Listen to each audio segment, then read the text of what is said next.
அனைவருக்கும் வணக்கம்.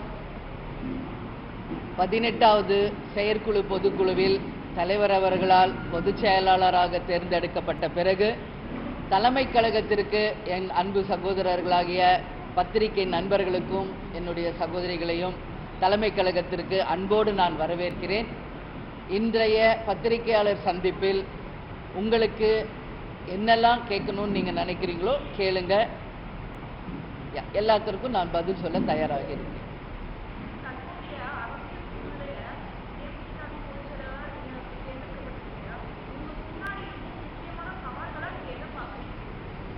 அரசியல் என்பதே சவால் தான் முதல்ல. அதிலும் இன்றைக்கு பெண்கள் அரசியலில் சந்திக்கின்ற சவால்கள் ஏராளம். அதற்கு ஒரே ஒரு உதாரணம் புரட்சி தலைவி ஜெயலலிதா அவர்கள். அப்படி இருக்கும் பொழுது நான் கேப்டனுடைய மனைவியாக என் வாழ்க்கையை தொடங்கினேன். அவர் கரங்களை பற்றி கொண்டு அவர் பின்னாடி இருந்து வாழ்க்கை பூரா இருக்கணும்னு நினச்சேன். பட்டு பொருளாளர் என்ற பதவி தலைவர் அவர்கள் தந்தாங்க. இன்றைக்கு ஒட்டுமொத்த கழகத்தினுடைய மாவட்ட செயலாளர்கள், நிர்வாகிகள், கழக தொண்டர்கள் அத்தனை பேருடைய விருப்பம் பல ஆண்டுகளாக கேப்டன் கிட்ட வச்ச கோரிக்கையை முந்தா நேத்து கேப்டன் அவர்கள் செயற்குழு பொதுக்குழுவில் பொதுச் செயலாளர் என்கின்ற மிகப்பெரிய ஒரு பதவியை, பொறுப்பை எனக்கு கொடுத்திருக்காங்க.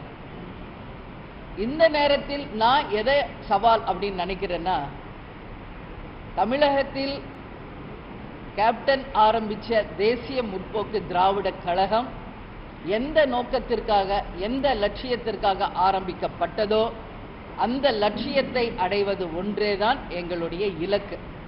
அதற்கு இன்றைக்கு நிச்சயமாக கேப்டன் இருந்த காலத்திலேயே பல எதிர்ப்புகளை, எதிர் நீச்சல்களை போட்டு தான் தேசிய முற்போக்கு திராவிட கழகம் இந்த 18 ஆண்டுகளாக பயணிச்சுக்கிட்டு இருக்கோம். அரசியல் என்பது சும்மா கிடையாது. நிச்சயமாக எல்லா விதத்திலையும் எதிர்ப்புகளும், எல்லா விதத்திலையும் எங்களுக்கு தடங்கல்களும் வரும் என்பதை நான் உறுதியாக தெரிந்திருக்கிறேன். ஏன்னா கேப்டன் கூட நான் திருமணமான நாள்ல இருந்து இன்னைக்கு வரைக்கும் பயணிக்கிறேன். ரசிகர் மன்றம், நற்பணி மன்ற இயக்கம், கழக, அப்புறம் ரசிகர் மன்றத்திற்கு கொடி, பின்பு கட்சியாக வந்தது, ஆட்சி எதிர்கட்சி தலைவரானது முதல் கொண்டு இன்றைக்கு வரைக்கும் அத்தனை செயல்களிலும் கேப்டனுடனும் எங்கள் மாவட்ட செயலாளர்கள், கழக நிர்வாகிகள், தொண்டர்களோடு அவர்களுக்கு அன்னியாக மட்டும் இல்லாமல் அன்னையாக நான் பயணிச்சுக்கிட்டு இருக்கேன். அதனால இவர்கள் அத்தனை பேரும் என்னுடன் இருக்கிறார்கள். கேப்டன் என்னுடன் இருக்கிறார். எங்கள் மாவட்ட கழக செயலாளர்கள் இருக்காங்க. எங்க கழக நிர்வாகிகள், தொண்டர்கள் எனக்கு பக்கபலமாக இருக்காங்க என்கின்ற ஒரே தைரியத்தோடு, கேப்டன் சொன்னது போல தெய்வத்தோடும் மக்களோடும் ஆதரவோடு நிச்சயமாக எந்த சவாலையும் நான் சந்திக்க தயாராக இருக்கிறேன்.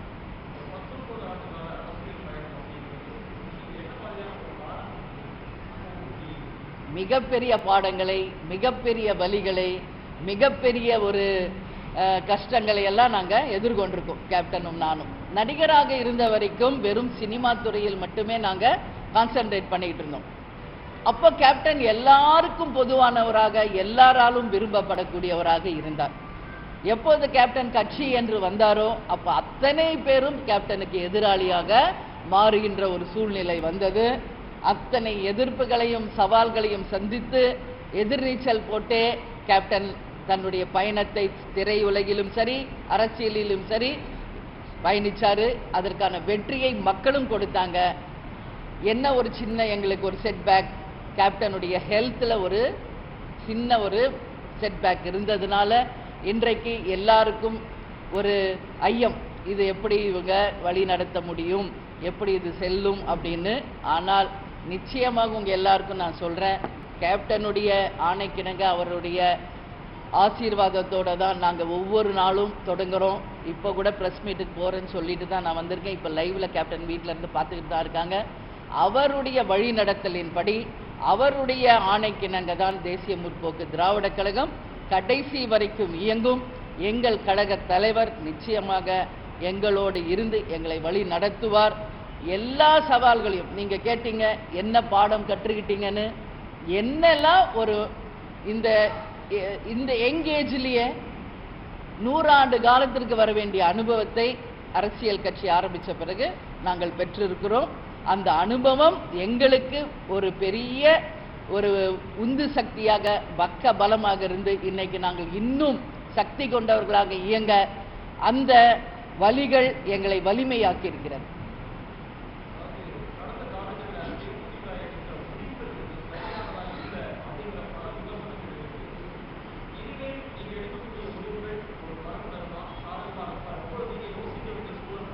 கண்டிப்பாக 2011 வரைக்கும் தேசிய முற்போக்கு திராவிட கழகம் யாருடனும் கூட்டணி இல்லாமல் தனியாக களம் கண்ட வரை தேசிய முற்போக்கு திராவிட கழகத்தின் அபரீதமான ஒரு வளர்ச்சி சக்தி எல்லாருக்கும் தெரிய வந்தது. ஏன்னா ஒட்டுமொத்தமான வாக்கு வங்கியும் சிங்கிளா தேசிய முற்போக்கு திராவிட கழகத்திற்கு கிடைத்த போது முதல் தேர்தலில் 8.33 அதுக்கு அடுத்து 10.38% வாங்கும் பொழுது ஒரு மிகப்பெரிய சக்தியா தெரிஞ்சது. 2011க்கு பிறகு நாங்கள் கூட்டணி என்று சென்ற பிறகு நாங்கள் போட்டியிடும் தொகுதிகளை தவிர மற்ற தொகுதிகளினுடைய எண்ணிக்கை இதுல சேராதது. அப்போ கேப்டனும் சரி பல சவால்கள், அதாவது கூடையே இருந்து கேப்டன் சந்திச்ச துரோகங்கள், எதிர்கட்சி தலைவரான 3 மாதத்தில் அவர் யாரெல்லாம் நம்பி எம்எல்ஏ பதவி கொடுத்தாரோ அவர்கள் எல்லாம் கேப்டன் முதுகுல குத்திட்டு அவர்கள் செய்த துரோகம், அதற்கு பிறகு நடந்த ஒவ்வொரு விஷயமும் ஒரு பெரிய ஒரு சர்க்கலை கேப்டனுக்கும் தேமுதிகவுக்கு கொடுத்துச்சு. அன்னைக்கு கொடுத்த அந்த கேப்டனுக்கு கொடுத்த அந்த வலிதான் இன்னைக்கு அவரை ஹெல்த் கண்டிஷன்லையும் கொண்டு போய் சேர்த்திருக்கிறது. ஆனா கேப்டன் யாருடனும் கூட்டணி வைக்கக்கூடாது என்ற உறுதியோடு இருந்தார். ஆனால் கூட்டணி வச்சோம், எதிர்கட்சி தலைவரான ஆனோம். அதற்கு பிறகு வந்த கூட்டணிகள் சரியாக அமையல. எப்பவுமே அரசியலையும் சரி வாழ்க்கையிலும் சரி வெற்றி பெறுவது ஒண்ணுதான் வரலாறா இருக்கும். நாம சந்திக்கிற தோல்விகளோ நாம் சந்திக்கின்ற எதிர்ப்புகளோ வரலாறாக மாறாது. அதனால இதுவரைக்கும் நாங்கள் வெற்றிகளையும் பார்த்துட்டோம், தோல்விகளையும் பார்த்துட்டோம்.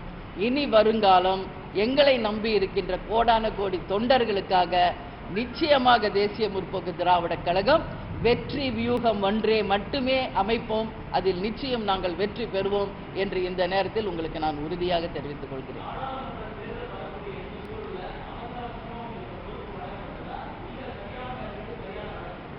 இது நான் பல தடவை பல பிரஸ் மீட்ல உங்ககிட்ட நான் சொல்லியிருக்கேன். நீங்க எல்லாரும் கேட்டிருக்கீங்க கேப்டன் எப்போ வருவாங்க, எப்போ உங்கள் அடுத்த கட்ட கட்சியினுடைய அடுத்த கட்ட பணிகள் என்ன அப்படின்னு நீங்க எல்லாரும் தொடர்ந்து ஏறக்குறைய ஒரு 1 இயரா இதை கேட்டுக்கிட்டு இருக்கீங்க. நானும் உங்களுக்கு பதில் சொல்லிக்கிட்டு இருந்தேன். உட்கட்சி தேர்தல் முடிந்தவுடன் தேசிய முற்போக்கு திராவிட கழகத்தின் செயற்குழு பொதுக்குழு நடக்க இருக்கிறது. அன்றைக்கு தலைவர் அவர்கள் செயற்குழு பொதுக்குழுவில் கலந்து கொள்வார், முக்கியமான அறிவிப்புகளை தருவார் என்று நான் ஏறக்குறைய ஓராண்டு காலமா உங்களுக்கு சொல்லிட்டு இருக்கேன். இது திடீர்னு எடுத்த முடிவோ திடீர்னு எடுத்த ஒரு விஷயமோ கிடையவே கிடையாது. ஆக்சுவலி உங்களுக்கு நான் பிராங்கா சொல்லணும்னா 10ஆம் தேதி தான் நம்ம ஃபர்ஸ்ட் செயற்குழு பொதுக்குழு அறிவிக்கிறதா இருந்தோம். அதற்கான ஏற்பாடுகள் அத்தனையும் தலைமை கழகத்தில் நடந்துகிட்டு இருந்துச்சு. ஆனா நாம யாரும் எதிர்பார்க்காத விதமாக மிக்ஜாம் புயல் ஒன்று ஒரே நாளில் சென்னை நகரத்தையே நாசமாக்கிட்டு போயிருச்சு. அதே நேரத்தில் கேப்டனும் அந்த கிளைமேட்டிக் கண்டிஷன்ல வெளியே வராம கொஞ்சம் ஒரு 2-3 நாள் கழிச்சு நீங்க போகலாம் என்று மருத்துவமனை அறிவுறுத்தலனால நாங்க இருந்தோம். அதுக்கு பிறகு 14th அப்படின்னு டிசைட் பண்ணோம். கேப்டன் சொன்னாரு 14 நம்ம வைக்கணும்னு சொல்லி, அது பிரகாரம் ஏற்கனவே நாங்கள் திட்டமிட்டபடி 14ஆம் தேதி தேசிய முற்போக்கு திராவிட கழகத்தின் 18ஆம் ஆண்டு செயற்குழு பொதுக்குழு நடந்தது. இது ஒன்றும் அவசரமாக எடுத்ததோ திடீர்னு எடுத்த முடிவோ கிடையவே கிடையாது. இது ஏற்கனவே பிளான் பண்ணது, அது அறிவித்தது உங்களுக்கு 14th உங்களுக்கு காலதாமதமாக தெரியலாம்.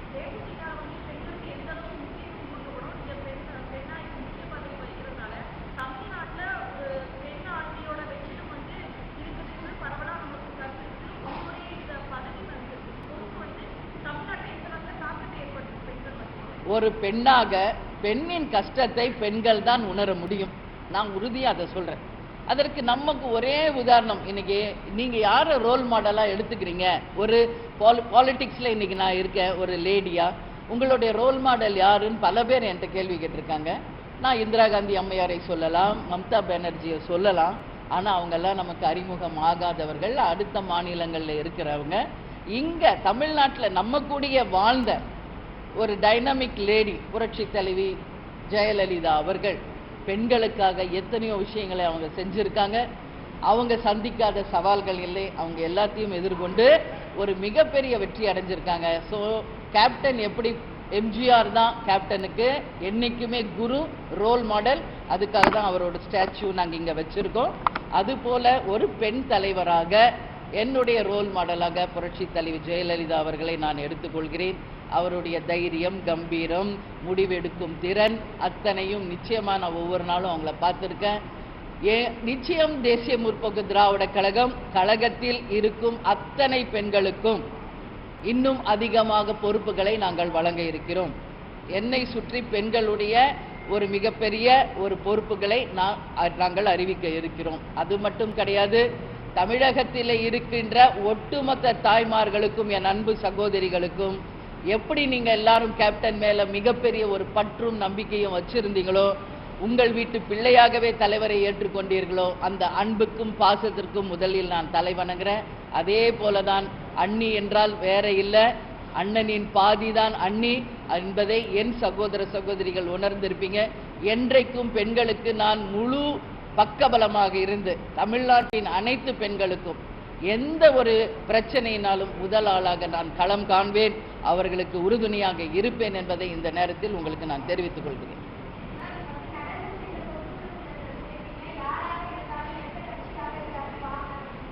நம்ம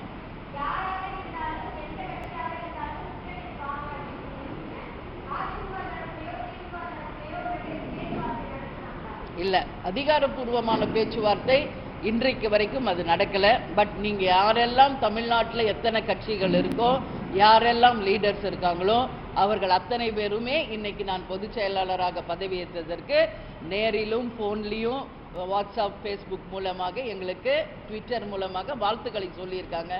எல்லா தலைவர்களுமே எங்கள் கழக நிர்வாகிகளோடு தொடர்பில் தான் இருக்காங்க. அந்த தேர்தல் நேரம் வரும்பொழுது அதற்கான அதிகாரப்பூர்வமான அறிவிப்பு நிச்சயமாக உங்களுக்கு நாங்கள் தருவோம்.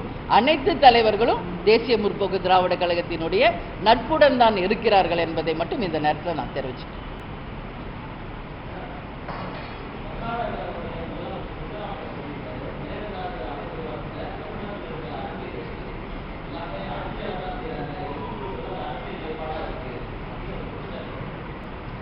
உண்மைதாங்க, அது நான் ஏற்றுக்கிறேங்க.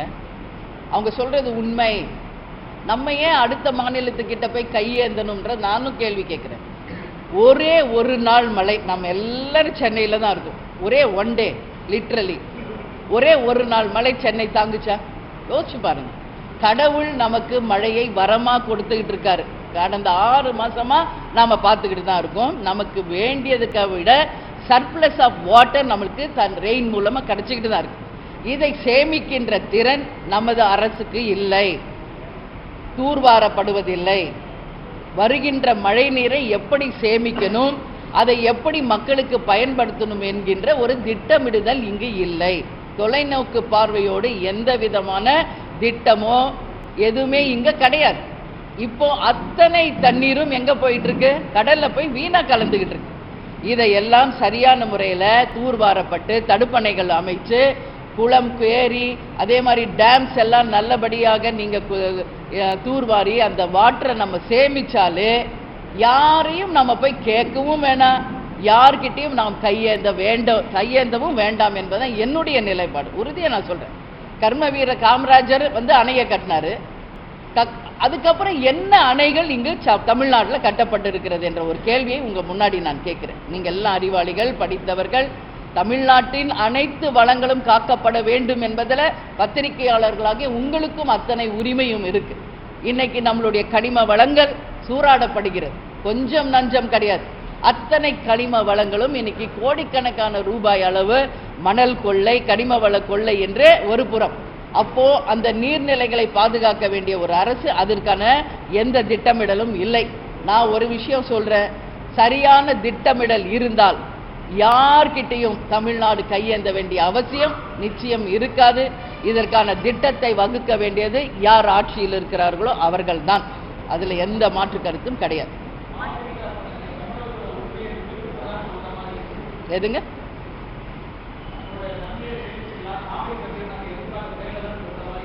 இல்ல, அப்படி கிடையாது.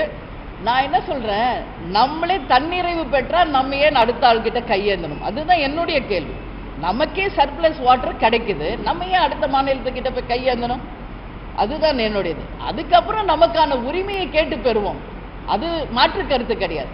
நமக்கான திட்டமிடல் என்ன இருக்கிறது, நமக்கான வியூகம் என்ன இருக்கு, நமக்கான பிளான்ஸ் என்ன இருக்கு. ஒரு விவசாயத்திற்கு, ஒரு குடிதண்ணீருக்கு, ஒரு தொழிற்சாலைகளுக்கு நமக்கு வேண்டிய தண்ணீரை சேமிக்கின்ற அளவு தமிழ்நாட்டில் எல்லாமே இருக்கா? ஒரே நாள்ல எல்லா ஏரிகளையும் திறந்து விடுறாங்க, ஒரே நாள்ல அத்தனை தண்ணி போய் கடல்ல கலக்குது. அப்ப என்ன இங்க திட்டமிடுதல் இருக்கு? அதைத்தான் நான் கேட்கிறேன். நமக்கான திட்டங்களை கரெக்டாக அமைத்து விட்ட பிறகு நமக்கான உரிமைகளை கேட்டு பெறுவோம் என்பதுதான் என்னுடைய கருத்து. எப்பவுமே தேமுதிக என்னைக்கு ஆரம்பிக்கப்பட்டதோ அன்றைக்கே மற்ற கட்சிகளை விட ஒரு மாற்று சக்தியாக தான் நாங்கள் வந்தோம்.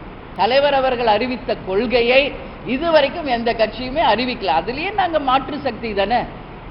ஒரு மனிதனுக்கு வேண்டிய உண்ண உணவு, உடுக்க உடை, இருக்க இருப்பிடம் அனைவருக்கும் உறுதியாக்கப்பட வேண்டும்.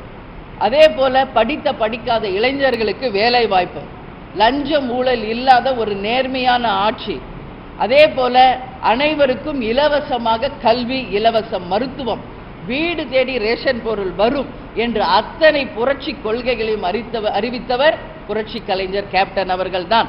அதிலேயே மற்ற கட்சிகளை விட தேமுதிக 2005 எங்கள் லட்சியங்களை, கொள்கைகளை வெளியிட்ட போதே மற்றவங்களை விட நாங்கள் மாறுபட்டவர்கள் என்பதை நிரூபிச்சிருக்கோம்.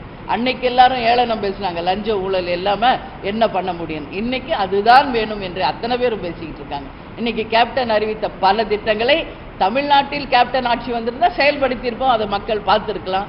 மக்கள் தவற விட்டதனால் இன்னைக்கு மற்ற மாநிலங்கள் அந்த செயல்களை, அந்த திட்டங்களை இன்னைக்கு அவங்க அறிவிச்சுக்கிட்டு இருக்காங்க. அதாவது ரேஷன் பொருள் வீடு தேடி வரும், படித்த படிக்காத இளைஞர்களுக்கு வேலை வாய்ப்பு, டிரான்ஸ்பரண்ட் அட்மினிஸ்ட்ரேஷன், அது மட்டும் இல்லாமல் லஞ்சம் ஊழல் இல்லாமல் ஒரு நேர்மையான ஆட்சி என்பதை இன்னைக்கு எல்லாரும் பேசிக்கிட்டு இருக்காங்க. அதனால தேமுதிக நிச்சயம் மாறுபட்டது தான் மற்ற கட்சிகளை விட.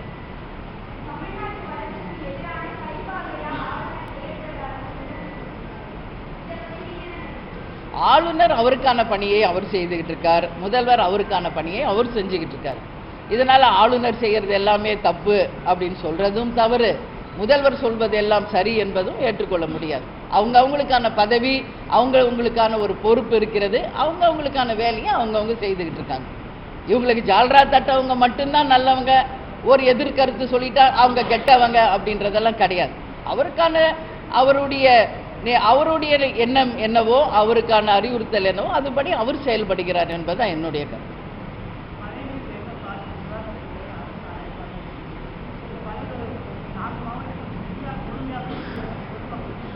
சத்தமா கேளு.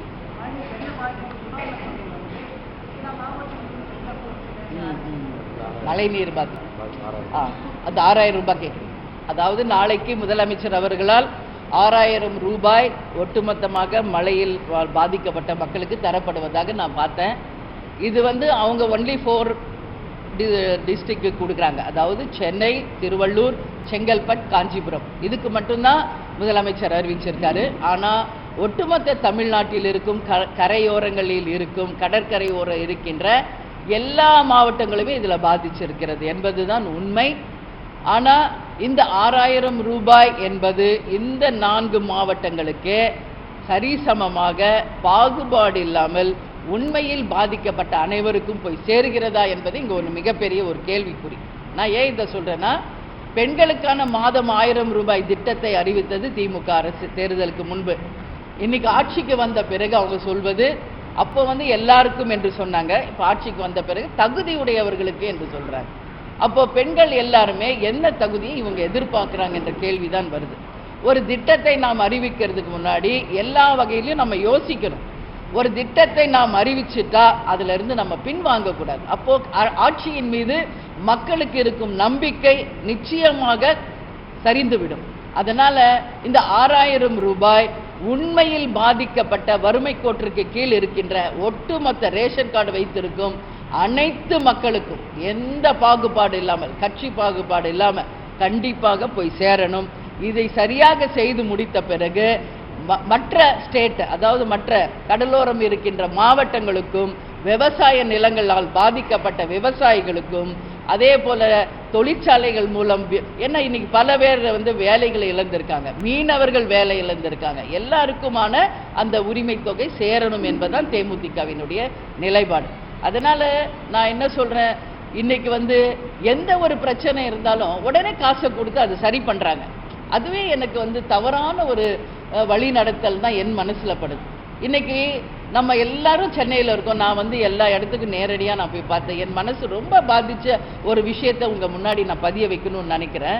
மழை வெள்ளத்தால் பாதிக்கப்பட்ட எல்லா இடங்களுக்கும் நான் நேரடியாக போய் பார்க்கும்போது ஒவ்வொருவரும் என் கையை பிடிச்சி என் சகோதரிகள் அவங்க வீட்டுக்குள்ளே கூட்டு போகிறாங்க. வாங்கம்மா, எங்கள் நிலைமையை பாருங்கம்மா எப்படி இருக்குதுன்னு. ஏதோ ஒரு 1000 ரூபாய் நீங்கள் கொடுத்துட்டீங்க, இன்னைக்கு ஒரு 6000 ரூபாய் கொடுத்துட்டீங்க அப்படின்றது மட்டும் யாருக்கும் இங்கே முழு திருப்தி கிடையாது. அவங்கெல்லாம் சிறுக சிறுக குருவி சேர்த்தாப்புல ஒரு டிவி, ஒரு ஃப்ரிட்ஜு, ஒரு வாஷிங் மிஷின், ஒரு கிரைண்டரு, அந்த சின்ன ஒரு இடத்துக்குள்ள அவங்க வச்சு ஏதோ குடும்பம் நடத்திக்கிட்டு இருந்தாங்க. இன்னைக்கு அந்த தண்ணி வந்தோடனே அந்த வீடு ஃபுல்லாக போய் அந்த தண்ணி ரெயின் வாட்டர் போன உடனே ஒட்டுமொத்த வீட்டு உபயோகங்களை அவங்க எல்லாரும் இழந்திருக்காங்க. ஒரு பீரோவில் அவங்களுக்கான துணிமணிகள், அவங்களுக்கான ஏதோ ஒரு தொகை, ஒரு நகை நட்டு எல்லாமே இன்னைக்கு அவங்க இழந்திருக்காங்க. நான் என்ன சொல்றேன், நீங்க 5000 6000 இந்த 1000 இலவசம் தயவு செஞ்ச மக்களுக்கு கொடுத்து இனிமேல் ஏமாத்தாதீங்க. சரியான திட்டமிடுங்கள், சரியாக வழி நடத்துங்கள். இனி வருங்காலங்களில் எவ்வளோ பெரிய மழை பெஞ்சாலும் சென்னை சிட்டியில 1 டிராப் ரெயின் இன்னைக்கு ரோட்ல தங்காது என்பது போல நல்ல திட்டமிட்டு தண்ணீரை வெளியேற்றுங்கள். கழிவு நீரும் குடிநீரும் கலந்து சென்னை சிட்டி முழுக்க இன்னைக்கு மிகப்பெரிய நோய் அச்சுறுத்தல் இருக்கிறது. இப்ப கொரோனா வேற பரவிக்கிட்டு இருக்கு. கேரளால ஆல்ரெடி வந்துருச்சு, மும்பையில் ஆல்ரெடி வந்துருச்சு. தமிழ்நாட்டுக்கு வருவதற்கு எவ்வளவு தூரம் இருக்கு? இவ்வளோ நாள் நம்ம எல்லாரும் கொரோனால பாதிக்கப்பட்டோம். நோய் பரவும் சூழ்நிலை தமிழ்நாட்டில் அதிகமாக இருக்கிறது. நாங்க வாழும் சாலி கிராமத்திலே உங்களுக்கு நான் சொல்றேன், இத்தனை ஆண்டு காலம் கேப்டன் 40 வருஷம் ஆச்சு அந்த வீடு வாங்கி, இத்தனை ஆண்டு காலம் இல்லாத அளவுக்கு இந்த முறை சாக்கடை தண்ணீரும் குடி தண்ணீரும் கலந்து சம்பு ஃபுல்லா நிரம்பி வெறும் சாக்கடை தண்ணியில 3 நாள் நாங்கள்லாம் இருக்க வேண்டிய ஒரு நிலைமையை நான் பர்சனலா ஃபேஸ் பண்ணியிருக்கோம். வீட்டுக்குள்ள மொத்த தண்ணியும் வந்திருக்கு. அப்போ ஏன் இவ்வளோ நாள் இல்லாதது இப்போ வருது? ஒரு பக்கம் மெட்ரோ ட்ரெயின் திட்டம், ஒரு பக்கம் மழைநீர் வடிகால் திட்டம் என்று சொல்லி சென்னை சிட்டியில் இருக்கின்ற அத்தனை சாலைகளையும் இன்னைக்கு குண்டும் குழியமாக ஆக்கப்பட்டதுதான் மிச்சம். எல்லா கழிவுநீர் செல்லும் பாதைகளை அடைச்சிட்டாங்க. கேட்டா மெட்ரோ ட்ரெயின் திட்டம் நடக்குது, அது முடிஞ்சாதான் ஓபன் பண்ண முடியும்ன்றாங்க. அப்போ என்ன இங்க ஒரு குறிப்பு, இப்ப ஃபாரின்லாம் கேப்டன் கூட நான் போயிருக்கேன். இந்த இடத்துல இன்னைக்கு ரோடு வேலை நடக்குதுன்னா ஓவர் த நைட் அவங்க ஃபினிஷ் பண்ணுவாங்க. ஓவர் த நைட் அவங்க ஃபினிஷ் பண்ணுவாங்க. அந்த நைட் டைம் மட்டும்தான் அங்க பிளாக் இருக்கும். ஏன் அந்த மாதிரி இங்க இல்ல? இப்ப சாலி கிராமத்துலேருந்து இங்க வர்றதுக்கு குறைஞ்சபட்சம் எனக்கு 1 hour ஆகுது. தயவு செஞ்சு ஆளும் கட்சியை சேர்ந்தவர்கள் யாரோ வாங்க. சாலி கிராமம் மாதிரி இன்னைக்கு சென்னை முழுக்க எவ்வளோ ஏரியா இருக்கு. நீங்க வாங்க, ஒரு விசிட் வந்தாதான் முதலமைச்சர் வர்றார், அமைச்சர் வர்றாருன்னு அப்ப அதிகாரிகள் அந்த ரோட்டை சரி செய்வாங்க, சாக்கடையை சரி செய்வாங்க. ஏதாவது மக்களுக்கு நல்லது பண்ணுங்க. அதை விட்டுட்டு யாராவது இறந்து போறாங்களா உடனே காசு, மழை வருதா அதுக்கு ஒரு காசு, 1000 ரூபாய் பெண்களுக்கு காசு, இப்படியே ஓட்டுக்கு காசு. வெறும் வெறும் எல்லார் வாயையும் பணத்தை வச்சு வாய் அடைக்க பார்க்குறாங்க. இது நிரந்தரம் இல்லை. மக்களுக்கு நிரந்தரமான ஒரு சொல்யூஷன் வரணும் தான் இந்த நேரத்தில் நான் கேட்டுக்கிறேன்.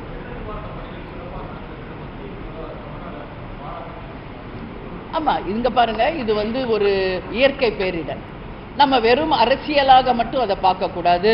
ஒரு சுனாமி வருது, ஒரு மழை வெள்ளம் வருது, ஒரு புயல் வருது அப்படின்னா அது நிச்சயமாக நம்ம அனைவரும் ஒன்று சேர்ந்து மக்களை அதுல இருந்து எப்படி காப்பாற்றணும், மக்களுக்கு எப்படி உதவி செய்யணும் அப்படின்னு கட்சி பாகுபாடு இல்லாம தன்னார்வ தொண்டர்களை எல்லாரும் இணைஞ்சு போன வாட்டி 2015 ஒர்க் பண்ணதை நீங்க எல்லாரும் பார்த்தீங்க.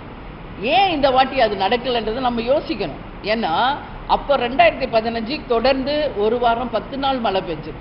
இந்த முறை ஒரே ஒரு நாள் நல்லா இன்னைக்கு ஈவினிங் ஆரம்பிச்சு நெக்ஸ்ட் டே ஈவினிங் நைட்டு வரைக்கும் பெஞ்சது, அவ்வளவுதான்.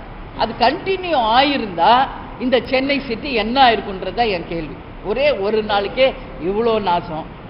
இன்னைக்கு பாருங்க, எண்ணூர்ல இருந்து பழவேற்காடு வரைக்கும் கடலில் அந்த ஆயிலினுடைய படிவம் மிக அதிகமாக, இதுவரைக்கும் இல்லாத அளவு அதிகமாக இருக்கிறது.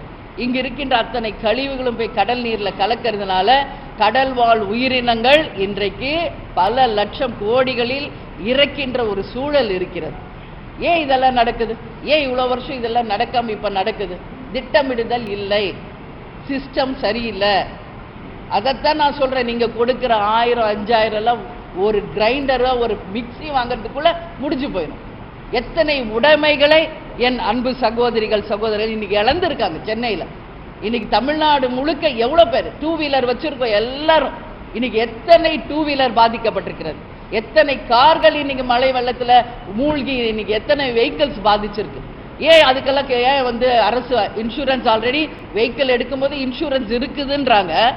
ஏன் இந்த மழை வெள்ளத்தால் பாதிக்கப்பட்ட அந்த வெஹிக்கிள்ஸ்க்கு ஏன் நீங்கள் ரிப்பேர் பண்ணுறதுக்கு ஒரு சார்ஜ் கொடுக்கக்கூடாது? விவசாயத்தில் பாதித்தவங்களுக்கு ஏன் கொடுக்கக்கூடாது?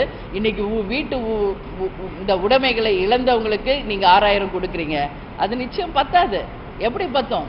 இன்னைக்கு கிரைண்டர், மிக்சி, டிவி, ஃப்ரிட்ஜு எல்லாம் நீங்கள் ஒரு சின்னதாக ஒரு கால்குலேட் பண்ணுங்கள் எவ்வளோ வருதுன்னு சொல்லி. இன்னைக்கு எல்லாத்தையுமே இழந்திருக்காங்க. ஸோ இதெல்லாம் வேண்டான்னு நான் சொல்கிறேன். அந்த காசை வச்சு சரியான திட்டமிடுதல் செய்து இனி வருங்காலங்களில் ஒரு சிங்கப்பூருக்கு இணையான சென்னை, அதே போல சிங்கார சென்னையெல்லாம் டைலாக் பேசினவங்க தான் திமுக காரங்க. ஏன் அது மாதிரி கொண்டு வர முடியல?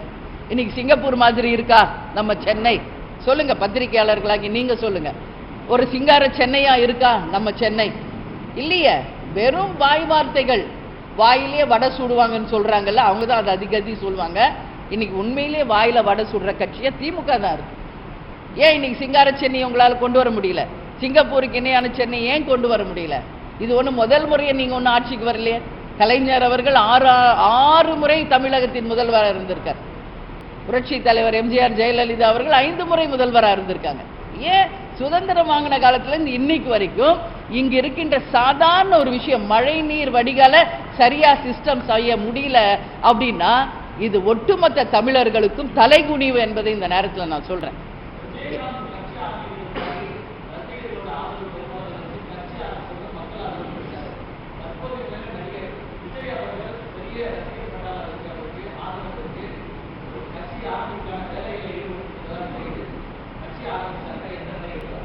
அதற்கான பதிலை சொல்ல வேண்டியது நடிகர் விஜய் அவர்கள்.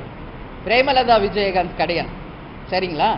அவர் கட்சி ஆரம்பிக்கிறாரா இல்லையா, என்ன அவங்களுடைய பிளான் எல்லாமே எதுவுமே தெரியாது. அப்படி இருக்கும் பொழுது நான் எதுவுமே தெரியாமல் அதற்கான பதிலை நான் சொல்லுகின்ற நிலையில் இல்லை. இந்த கேள்வியை நீங்கள் நடிகர் விஜயிடம் கேட்க வேண்டும் என்று கேட்டுக்கொள்கிறேன். கொஞ்சம் வெயிட் பண்ணுங்க, எங்களுக்கு கொஞ்சம் டைம் கொடுங்க.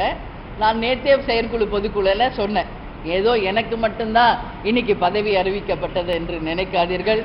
வெகு விரைவில் தேசிய முற்போக்கு திராவிட கழகத்தில் பல பதவிகள் அறிவிக்கப்பட இருக்கிறது, பல வியூகங்கள் அமைக்கப்பட இருக்கிறது, பல திட்டங்கள் அமைக்க இருக்கிறோம். அடுத்த தேர்தலை சந்திக்க நாங்கள் என்னெல்லாம் வியூகம் அமைக்க போகிறோம் எல்லாமே இன்னைக்கு இருக்கு. கொஞ்சம் டைம் கொடுங்க. கேப்டன் ஆணைக்கிணங்க வெகு விரைவில் எல்லா அறிவிப்பும் உங்களுக்கு வரும்.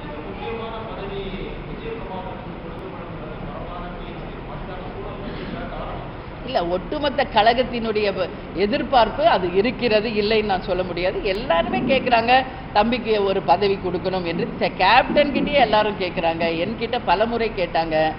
அதுதான் சொன்னேன், எனக்கே இப்போ 18வது வருஷத்தில் இருக்கோம். கேப்டன் கூடயே இருந்த எனக்கே 15 ஆண்டு காலம் கழித்து தான் கேப்டன் பொருளாளர் என்ற ஒரு பதவியை கொடுத்தார். புரியுதுங்களா? அதனால் அவருக்கான அனுபவம் வரணும், வயது வரணும். இது ஒன்றும் தேசிய முற்போக்கு திராவிட கழகம் சாதாரண கட்சியில் பல லட்சம் தொண்டர்களை கொண்ட ஒரு இயக்கம். அவர்களோடு இணைந்து எங்கள் சீனியர் லீடர்ஸோடு இணைந்து அவரும் பயணிக்க அவர் தன்னை தயார்படுத்திக்கின்ற ஒரு நிலைமை வரும்போது நிச்சயம் கேப்டன் அவர்கள் அவருக்கான பதவி என்ன என்பதை அறிவிப்பார்.